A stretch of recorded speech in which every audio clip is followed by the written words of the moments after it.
Hi guys, ఈ వీడియోలో మనం భస్మాసురుడి గురించి తెలుసుకుందాం. భస్మాసురుడు రాక్షస జాతికి చెందినవాడు కాదు. ఇతడు శివుడు బూడిద నుండి జన్మించాడని మనకి పురాణాలు చెబుతున్నాయి. అయితే భస్మాసురుడు మహాశివభక్తుడు కూడా.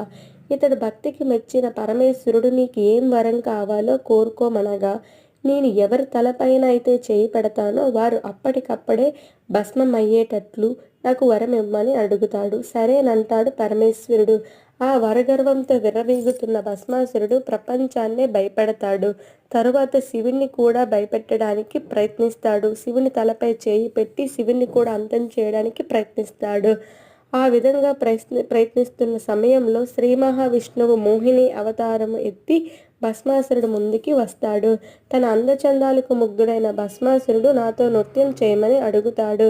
సరేనని, నాతో నృత్యంలో గెలిస్తే నేను నీకు దక్కుతానని మోహిని అవతారంలో ఉన్న శ్రీ మహావిష్ణువు చెప్తాడు. ఇద్దరూ కలిసి కొంత సమయం నృత్యం చేస్తారు.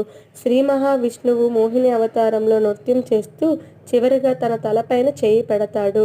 భస్మాసురుడు కూడా అలాగే చేస్తాడు. ఆ విధంగా తన వరగర్వంతోనే తాను భస్మమై చనిపోతాడు.